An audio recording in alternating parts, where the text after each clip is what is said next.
Tu sangre me transformó y tú...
fuertes, débiles, pues en cualquiera de las circunstancias que podéis encontraros esta tarde, la palabra de Dios va a hacer su obra, porque para eso va a ser enviada. Y yo espero que el Espíritu Santo y que Dios me pueda usar para poder transmitir lo que creo que Dios quiere decir a la Iglesia esta tarde. Y voy a tratar con todos los medios, como ser humano fallón que soy, muy fallón, de transmitir lo que realmente Dios quiere para cada uno de nosotros, ¿verdad? Y lo que quiero compartir esta tarde es cómo Dios preparó un plan perfecto para escapar de los efectos mortíferos de la mordedura del pecado. Dios diseñó un plan perfecto para escapar de los efectos mortíferos de la mordedura del pecado. Todos sabemos que si nos muerde algo venenoso, nuestra vida corre peligro. En este caso, al Hijo de Dios, cuando le muerde el pecado, el riesgo es la muerte eterna. Amén. Pero para esto, Dios procesó durante todo el tiempo, aún antes de la fundación de este mundo, creó un plan para evitar el ser muertos por esa mordedura que el pecado puede producir en nuestras vidas. Y para ello quiero ir al capítulo 3 de Juan, en el versículo 14, 15 y 16, que es una palabra o un mensaje que Jesús, es una conversación que Jesús está teniendo con un hombre muy sabio en las Escrituras, y que en un momento dado de la conversación pues da la revelación de que él no tiene ni idea de lo que es el nuevo nacimiento ni de lo que es vivir una vida afirmada en la promesa y en la esperanza de la salvación eterna. No tiene que ver. Era un perfecto conocedor de la Escritura, pero sin salvación de ninguna clase, porque era un verdadero y auténtico religioso. Y es por esto que él, en esta conversación que tiene con Jesús, le abre los ojos de una manera increíble, y yo creo firmemente que Nicodemo está en la presencia de Dios, porque luego más adelante, no vamos a entrar en detalle, lo vemos en muchas de los lugares donde Jesús estuvo, incluso hasta en el lugar de su muerte, ¿verdad? Entonces creo firmemente que Nicodemo, después de esta conversación, creo que tuvo un encuentro personal con el Señor muy, muy poderoso, y creo que ya fue su seguidor y su discípulo. Entonces, esto es mi posición y mi creencia. La Biblia no nos dice nada al respecto. Pero bueno, después de la conversación, pero no quiero entrar en estos detalles, simplemente es mostrar el plan que Dios formó desde el principio de los tiempos. Voy a hacer una pequeña repaso por la historia del pueblo de Israel. Hay un momento en la historia del pueblo de Israel, cuando pasan el Mar Rojo, todos conocemos la historia, ¿verdad? Y comienzan a dar vueltas por el desierto. Y hay un momento de la historia en el cual ellos pues se cansan y bueno, y empiezan a criticar a Moisés, empiezan a criticar a Dios, empiezan a criticar por todo lo que se les presentaba, porque muchas veces el ser humano somos así. Cuando las cosas no nos salen bien, pues le echamos la culpa a lo primero que pillemos. En este caso, a la primera que le echamos la culpa, al primero que le echamos la culpa, sobre todo los creyentes, es a Dios. Y si estoy equivocado, ¿se oye bien esto? Me corregís. El primero al que le echamos la culpa es a Dios. Y esto le pasó al pueblo de Israel. Allí, dando vueltas por el desierto, pues se rebelan contra Dios, y lo podemos ver en Números capítulo 21, donde el pueblo, en esa rebeldía contra Dios, contra Moisés, le dice esta frase, esta pregunta: ¿por qué nos hiciste subir de Egipto? Una vez más, vuelven a rebelarse, como allá en las puertas del Mar Rojo, antes de cruzar, utilizan las mismas frases en medio de esa rebeldía que ellos tenían. Y dice, le preguntan a Moisés: ¿por qué nos hiciste subir de Egipto para que muramos en este desierto? Cuando ya había una promesa de parte de Dios de que ellos iban a entrar en la tierra prometida, que iban a ser librados de la esclavitud de Egipto, y que había un futuro hermosísimo, en una tierra hermosísima. Sin embargo, ellos, en ese proceso en el que tuvieron que pasar durante todo el tiempo del desierto, en las pruebas, pues ellos, como seres humanos, y me identifico mucho con ellos en muchas ocasiones, pues cuando viene la adversidad, cuando vienen los tropiezos, cuando vienen las pruebas, pues lo primero que hacemos es doblar la cabeza, y Señor, ¿por qué? Señor, ¿por qué? ¿Y por qué me tiene que pasar esto a mí? Un pueblo escogido como el pueblo de Israel. ¿Por qué nos hiciste subir de Egipto para que muramos en este desierto? Pues no hay pan ni agua. No hay pan ni agua, y nuestra alma tiene fastidio de este pan tan liviano. Aún se quejaban de las provisiones de Dios. Aún se quejaba al pueblo de lo que Dios está proveyendo para que ellos tuvieran alimento, y suplir todo Dice el texto bíblico que en ningún momento le faltó el abrigo, ni le faltó el calzado, ni aún la comida. Pero sin embargo ellos sí se cansaron hasta de la provisión que Dios les daba para comer. No sé cuánto nos podemos identificar con esta causa. De ahí que por esta rebeldía del pueblo, Dios, hay que ver a este pueblo tan rebelde, con lo que ellos deciden por él. Y se me revela que cada momento tengo que mandar un castigo. ¿Qué padre no castiga a su hijo cuando hace algo malo, verdad? Levante la mano el padre que no ha castigado a su hijo. Ay, me gusta, nadie. Porque el padre que no castiga a su hijo es un mal padre. Es un mal padre.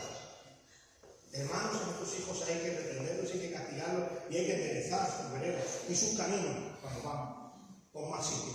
Y Dios, como un buen padre, tuvo que castigar a su pueblo. ¿Y qué es lo que hace? Enviar serpientes. Y esta serpiente mordía, esto lo contamos en el capítulo 21 del Nuevo, mordía y al que mordía, moría. Ahora, cuando el pueblo ve que las mordeduras mataban al pueblo, se vuelven y claman a Dios.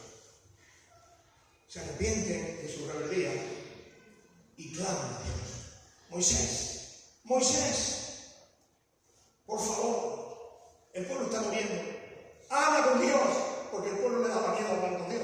En una de las ocasiones dice que subieron y oyeron los truenos de la manifestación de Dios allí en el monte. Y dijo el pueblo, no, que no nos hable Dios a nosotros, que te habla a ti y tú luego nos transmites lo que quiere Dios para nosotros. ¿Vale? Y ahora el pueblo dice, por favor, Moisés, habla con Dios para que quite esta mortandad en medio de nuestro pueblo. Y Moisés, al ver el arrepentimiento del pueblo y de su vuelta atrás en su rebeldía, ora a Dios y habla con Dios. Y Dios le contesta y le dice, versículos 8 y 9 del número 21. Y el Señor dijo a Moisés, haz una serpiente ardiente y ponla sobre un asta, y cualquiera que fuere mordido y mirare a ella, vivirá. Y Moisés hizo una serpiente de bronce y la puso sobre un asta, y cuando alguna serpiente mordía a alguno, éste miraba a la serpiente de bronce y vivía. Aleluya. Hermanos, solo cuando nos arrepentimos, mira, tú y yo tenemos ahora mismo un mediador delante de Dios mucho más grande que Moisés, muchísimo más enorme que Moisés.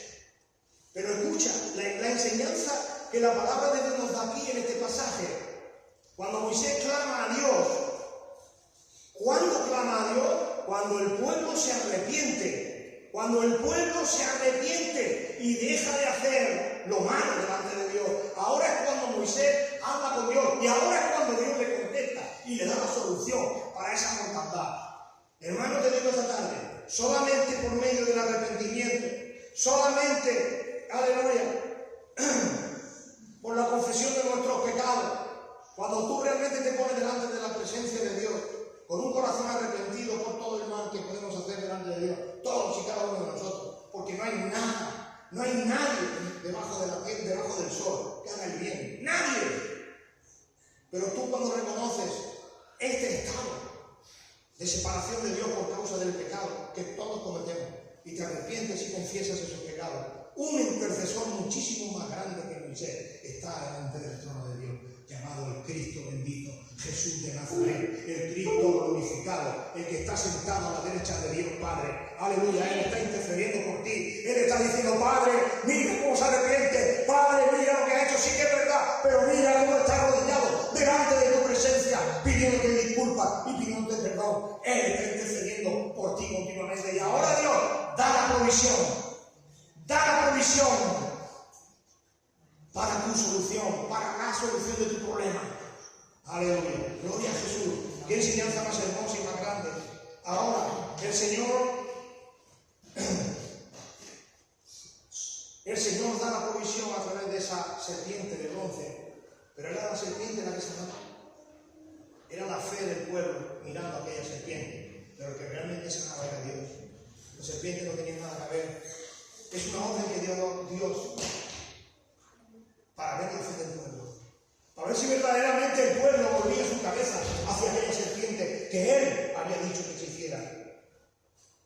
Y la obediencia y la fe del pueblo, cuando miraba a aquella serpiente, era lo que provocaba la sanidad de Dios en ellos. No era otra cosa, hermano. La serpiente no sanaba. El bronce no tiene poder para sanar. La madera no tiene poder para sanar. Ningún ídolo tiene poder para sanar. En Isaías aparece un texto bíblico referente a los ídolos.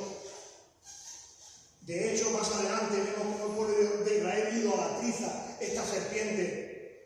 La hace como si fuera ella la que hacía las sanidades. ¿Y qué tuvo que ocurrir? Dios tiene que destruir a la serpiente. Dios tiene que hacer polvo aquello para que el pueblo no se rindiera ante un ídolo. Porque los ídolos no son nada. No son nada. Aleluya. Número 21. Hasta la serpiente le dijo. Y Moisés hizo la serpiente. Y como digo, cada vez que miraban a aquella serpiente, eran sanados. Pero era el poder de Dios. No era en sí la serpiente. Era la fe, la obediencia y el poder de Dios el que obraba la sanidad en aquello. Pero ahora vamos al Evangelio de Juan. Y Juan nos dice que mirar a aquel que fue levantado en aquella cruz, aleluya, en busca de la salvación, en busca del perdón, en busca de la restauración, en busca de la regeneración, tiene los mismos efectos como cuando eran mordidos aquellos, cuando somos mordidos por la mordedura del pecado. El mismo efecto que causaba en aquellos físicamente que eran sanados, en nosotros ocurre el mismo efecto cuando miramos a la cruz de Cristo, cuando nuestras rodillas se doblan delante de la cruz de Cristo y lo reconocemos como nuestro Señor y Salvador. El mismo efecto de salvación, el mismo efecto de sanidad, porque Él es la provisión que Dios dio para que tú hoy puedas decir: soy salvo en el nombre de Jesús. Y un día podremos morar contigo en las moradas eternas. Aleluya. Esta es la gran provisión. Bendito sea el nombre del Señor. Las palabras que Juan dice, que Jesús dice en el Evangelio de Juan, como Moisés, así es necesario que el Hijo del Hombre. Es un recordatorio que Jesús le está haciendo a Nicodemo. Nicodemo, acuérdate como en Números, en el Antiguo Testamento, el pueblo de Israel tenía que mirar a aquella serpiente que estaba levantada. Así mismo Nicodemo tiene que ser levantado el Hijo del Hombre. Y todo el que mire será salvo. Aleluya. Ahora Nicodemo, ¿entiendes? Ahora entiendes, Nicodemo. Ahora entiendes, Nicodemo. Aleluya. Le estoy hablando al pueblo. Le estoy diciendo esto al pueblo. Ahora entiendes que la mirada a la cruz del Calvario, aquel Hijo de Hombre que fue levantado en aquella cruz, es lo único que puede sanar la mordedura del pecado. En tu vida, ¿has pecado? Sí, claro que sí, no lo niegues. Porque el que niega que ha pecado, ¿sabéis a quién hace mentiroso? Al pastor. ¿Sí? A Dios. No, a Dios. Muy bien, gracias, hermano. Hace mentiroso a Dios. Todos hemos pecado. Delante de Dios todos hemos pecado. No hay ninguno que haga el bien. Nadie. Nadie es capaz de hacer el bien. Aleluya. Gloria al Señor. José, bienvenida. Me da mucho gusto de verte. Bienvenida a la casa del Señor. Aleluya. Y le está recordando, como digo a Nicodemo, que el levantamiento de la serpiente de bronce está anunciando que es el tipo del levantamiento de Cristo en aquella cruz. Aleluya. Y cuando vemos estos dos pasajes paralelos de la serpiente de bronce y el sacrificio de Cristo Jesús, estamos viendo unos puntos en los cuales podemos comparar y ver la similitud entre ellos. Fíjate, son 4 puntos que yo he destacado clarísimamente entre los dos pasajes. La muerte amenaza como castigo del pecado al pueblo, tanto de Israel como al pueblo que ha creído en Cristo. La amenaza de muerte está. Para aquel pueblo era la muerte física, pero para nosotros la muerte eterna. Es una amenaza que hay, causa del pecado. De hecho, el apóstol Pablo nos lo recuerda en la carta de los Romanos, capítulo 3, versículo 23, tan conocido, ¿verdad? La paga del pecado, ¿cómo es? Muerte. La paga del pecado es muerte. Y aquí, en los dos pasajes, hay tanta similitud en estas cosas. La muerte física que provocaba la mordedura de la serpiente y la muerte eterna que provoca la mordedura del pecado. Aleluya. El segundo punto que yo encuentro es que la gracia soberana de Jesús, de Dios, es la que provee el remedio. La muerte está, pero hay un remedio. Y solo Dios, la gracia soberana de Dios, es la que lo provee. ¿Y en qué consiste ese remedio? En algo o en alguien. En el antiguo tiempo consistía en levantar aquella serpiente de bronce. En el nuevo tiempo, en el nuevo pacto, ha sido levantar al Hijo del Hombre en aquella cruz. Aleluya. Y el último punto, todos los que miran a este que se ha levantado de la cruz son sagrados. Todos. No importa lo que seas, no importa lo que hayas hecho, no importa lo que hayas hecho, no importa. Cuando tú miras a la cruz con fe y obediencia, eres sanado. El pecado ya no se enseñorea de ti, porque Cristo Jesús lo ha lavado con su sangre preciosa. Y tú miras con estos ojos aquella cruz, viendo al Hijo crucificado, derramando su sangre, y ahora tú dices: yo soy libre, yo soy limpio de todo pecado, porque el hombre, el Hijo del Hombre que ha sido levantado, es el que me está lavando, es el que me está purificando, es el que me está regenerando. Aleluya. Qué hermosa revelación nos da el Señor en estos dos pasajes para nuestra sanidad, para nuestra salvación. Gloria a su nombre por siempre. Aleluya. Como siempre, el antitipo es aquello que va a venir después y que va a ser muy superior a lo que ha habido antes. El tipo era la serpiente, el antitipo era Jesús, y ha trascendido, el antitipo ha trascendido hasta la eternidad por delante del tipo. Nunca superará el tipo, que es la serpiente de bronce, al antitipo, que es el Hijo del Hombre, levantado en aquella cruz. Porque el Hijo del Hombre ha trascendido al tiempo, ha trascendido a la eternidad, cuando aquello del pasado quedó en la historia, quedó allí, pero el levantamiento del Hijo del Hombre en aquella cruz ha trascendido hasta la eternidad. Y es la provisión perfecta de Dios para librarte y sacarte de la mordedura del pecado. Aleluya.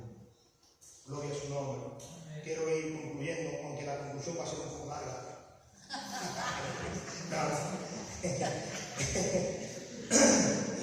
¿Sabéis que cuando el apóstol Juan presenta el levantamiento del Hijo del Hombre en aquella cruz, lo presenta como una necesidad? Fíjate lo que dice Mateo capítulo 8, versículo 31. Juan dice que esto es una necesidad. Y la necesidad necesaria. Quiero hacer redundancia en esto. Quiero redundar ahí. La necesidad necesaria. Fíjate lo que dice Marcos 8:31, poniendo Marcos las palabras de Jesús. Y dice, y comenzó a enseñarles que le era necesario a Jesús, al Hijo del Hombre, padecer mucho y ser desechado por los ancianos, por los principales sacerdotes y por los escribas, y ser muerto y resucitar después de 3 días. La frase es necesario. Era necesario que esto tuviera que ocurrir para nuestra sanidad y nuestra salvación, mi querido hermano. Luego Lucas también hace una referencia en 24:7 y dice lo siguiente, diciendo Jesús, es necesario, otra vez, es necesario que el Hijo del Hombre sea entregado en manos de hombres pecadores y que sea crucificado y resucita el 3er día. Es una obra perfecta, muerte y resurrección. ¡Aleluya! Y esto es precioso, mis hermanos. Tú y yo, por medio de esto, tenemos el lavamiento de nuestros pecados, el lavamiento de nuestra vida. Solo por esto, hermano. Y Jesús decía que era necesario, es algo necesario, que que el Hijo del Hombre se ha levantado en aquella cruz. No es un remedio como el que te puedes tomar contra la tos. No es un remedio como era la serpiente para un momento específico. No, no, no, no. Es el único remedio para librarte del pecado. Es el único remedio. Muchas veces nos esforzamos, tiramos para acá, tiramos para allá, pensamos que esto es así, pensamos que esto es allá. Hermano, bórralo. El único remedio, único y necesario, se llama Cristo, que murió en la cruz y que fue levantado en aquella cruz para que cuando tú mires, seas salvo. Aleluya. No hay otro remedio, hermano, otro remedio posible. ¿Por qué? Porque solo por medio del sacrificio puedes satisfacer las exigencias de Dios. Las exigencias de Dios. Aleluya. Justicia, santidad y amor. Estas tres exigencias de Dios solamente se pueden satisfacer por medio de la sangre del Cordero. No busques otra cosa. No busques otra cosa. La mayor demostración de amor fue la que hizo Jesús en la cruz del Calvario por ti y por mí. Bueno, por mí no, sí, también. No hay nada en este mundo que tú puedas hacer. No hay nada en este mundo que yo pueda hacer que pueda satisfacer estas tres áreas o exigencias de Dios. Santidad, justicia y amor. Solo el sacrificio de Jesús puede satisfacer esto en tu vida. Nada más. Una cosa importante, que aunque Cristo fue levantado a la vista de todo el mundo, no todo el mundo es salvo por mirar a Él. No todos los que miraban a la serpiente se curaban. No todos se curaban. Había gente que moría. ¿Cómo es posible? Si yo creo en Jesús. Si yo he creído que la serpiente... ¿Cómo que ha creído? ¡Ay! Ve a mirar ahí. Miraba en el corazón y decía, no, de eso nada. Tú no has creído. Tú no has creído. Y morían. Hermano, esto es serio. A la misma vez que es maravilloso, precioso y de alegría tremenda, porque no tenemos nada que nos pueda romper esto, de tener nuestra salvación en Cristo Jesús. Pero al mismo tiempo que en aquel momento de números, había gente que miraba a la serpiente y no era sanada. ¿Por qué? Porque no había fe ni obediencia. Se acercaban como San Juan por sus viñas. Moisés ha dicho que yo mire y voy a sanar. Pero porque lo ha dicho Moisés. Y no era así, era porque lo había dicho Dios. Y tenía que ir en obediencia a aquel lugar. En santidad. En santidad. A lo mismo, hermano, todos miran a Jesús y todos ven a Jesús. ¿Cuántos dicen Cristo fue crucificado en la cruz? ¿Cuántas religiones dicen sí? O tienen a Cristo como el crucificado. Pero ¿cuántos son salvos de aquellos que miran a la cruz? Esta es la gran pregunta. Cuando tú miras a la cruz, cuando yo miro a la cruz, ¿realmente voy en fe y en obediencia, sabiendo que es la provisión necesaria e insustituible para mi redención?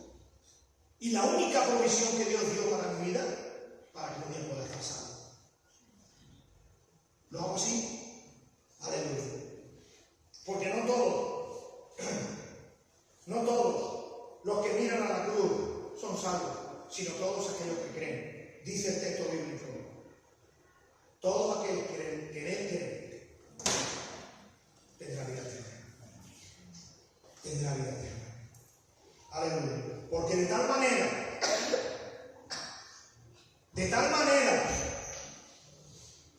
amó Dios al mundo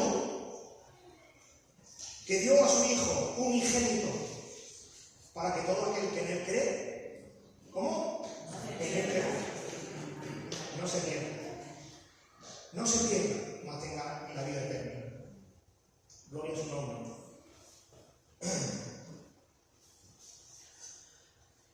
Porque de tal manera amó Dios al mundo que ha entregado a su Hijo unigénito para que todo aquel que le crea no se pierda y tenga la vida eterna. Escucha, toda la segunda parte de la Biblia, toda la segunda parte de la Biblia depende de este versículo. Fíjate, qué pocas palabras, porque de tal manera amó Dios al mundo que entregó a su Hijo unigénito para que todo aquel que en él cree, importante, que en él cree, no se pierda y tenga la vida eterna. Todo el Evangelio, toda la buena nueva de salvación, toda la segunda parte de la Biblia depende de este versículo. Y va circulando alrededor de este versículo. Aleluya. Pero ¿qué es creer? ¿Qué es creer? A veces creemos que creer es, bueno, yo creo que sí, es una reflexión que está aquí en el intelecto, que Jesús es Dios, creo que Jesús es Dios, pero está aquí en la cabeza, está aquí en el intelecto, ¿no? Es bajo mi inteligencia, no voy más allá, no doy el paso, porque creer va más allá. Creer significa depender exclusivamente de Él. ¿Y que es el único que nos puede salvar? Ayer le contaba, voy a hacer un pequeño discurso que voy terminando de verdad. Ayer le contaba a los jóvenes una experiencia que yo estoy viviendo ahora después de 30 y pico, bueno, no sé, casi 30 y pico, 36, 35, no lo sé.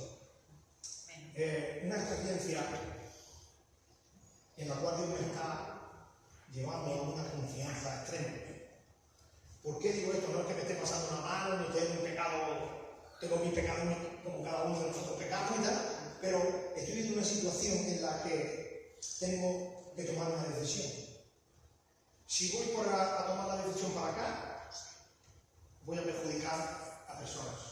Si tomo la decisión para acá, voy a perjudicar a otras personas. Y Señor, ¿qué hago? Y esto me tenía, bueno, me tiene así como, ¿qué hago, no? ¿Qué hago?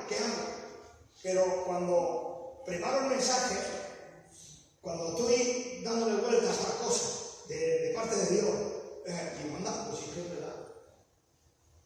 Que creer es depositar toda mi confianza en Él y que Él haga. ¿Y sabes lo que he hecho? Y el Señor, sí que sigo con mi incertidumbre, mis cosas, claro, pues está, eso es humano. Pero ¿sabes qué callo? Que voy a callar mi boca. Y que Dios haga. Porque si hago yo, voy a molestar aquí. Y si hago yo, voy a molestar allí. Y yo no quiero molestar.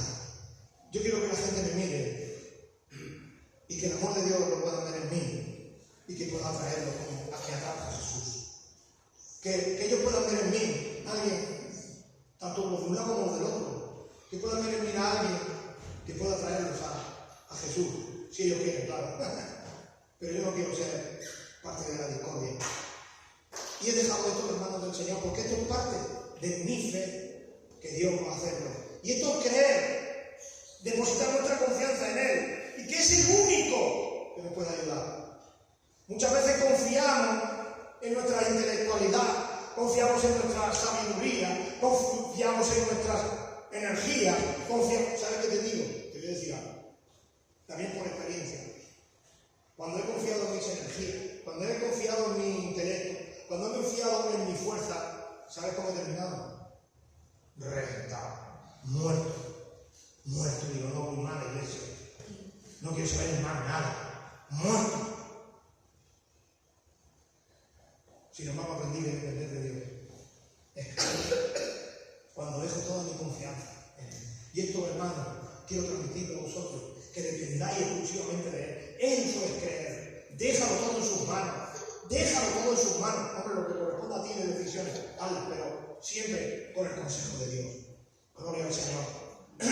Confiar es creer en su palabra y depender, como digo, de Él para cambiar las cosas. Depende de Él. Y Él es el que hace. Y hoy te voy a presentar un reto para terminar. No sé cuántas veces has confiado en Cristo, o si nunca has confiado en Cristo, o si nunca has oído de que Cristo fue clavado en aquella cruz para que cuando tú mires con fe y obediencia puedas ser salvo. Si eso ha ocurrido en tu vida y ha dependido de tu fuerza, de tu inteligencia, de tu sabiduría, pues mira, hoy es el día en que yo te invito a que hagas tuya la promesa del capítulo 3, versículo 16 de Juan. Hazla tuya. Depende exclusivamente de Jesús. Ofrécele tu vida a Jesús. Ofrécele tu vida a Jesús y depende exclusivamente de Él en todos y cada uno de los aspectos de tu vida. Te aseguro que hay victoria. Te aseguro que hay victoria.